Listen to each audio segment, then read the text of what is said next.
12 তারিখে আমি আপনাদের কাউকে জোর করব না, প্রেশার দিব না যে বিএনপিতে ভোট দিতে হবে, ধানের শীষে ভোট দিতে হবে। আমি খালি বলবো ভোটটা দিবেন, কারণ এই ভোটের অধিকারের জন্য 17 বছর লড়াই করেছি। এই জুলাই আগস্ট মাসে 1400 মানুষ জান দিয়ে দিয়েছে। কারণ এদের প্রতি সম্মান দেখাতে হলে আপনাদের ভোট দিতে হবে। আমাদের পৌরসভার ভিতরে যারা যারা এখানে বসবাস করেন, আপনাদের সমস্যা একটা ধরা পড়েছে, নালা যেগুলি আছে সবগুলি ব্লক হয়ে গেছে। যখন বৃষ্টি পড়ে এই নালার পানি রাস্তায় চলে আসে। আপনারা এখানে বয়স্ক মানুষরা আছেন, যুবকরা আছেন, আপনাদের সবার উচ্চ হচ্ছে গিয়ে 5 ফুটের উপরে, আপনাদের হয়তো অত কষ্ট হয় না। এই ছোট ছোট বাচ্চারা যখন স্কুলে যায়, স্কুলে যাওয়ার সময় কোমর পর্যন্ত নালার পানি চলে আসে। এই সমস্যা এই গত 2-3 বছরের না, এই সমস্যা গত 20 বছরের।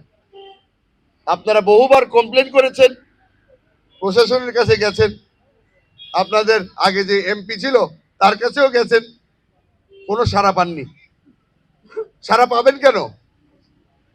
তার তো দায়িত্ব পালন করতে হবে।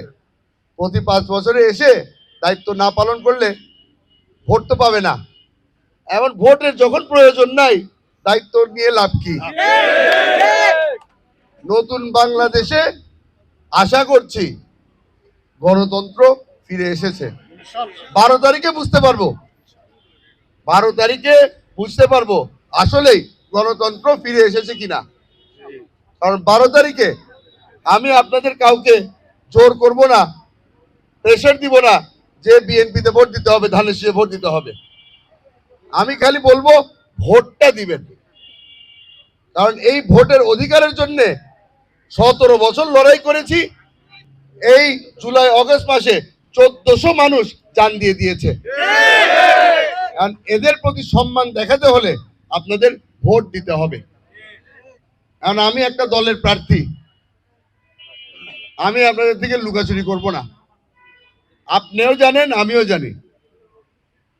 14 তারিখে আশা করছি শপথ নিয়ে তারেক রহমান সাহেব বাংলাদেশের প্রধানমন্ত্রী হবে। ঠিক আছে, এইটা নিয়ে 19-20 নাই, আমরা সবাই জানি।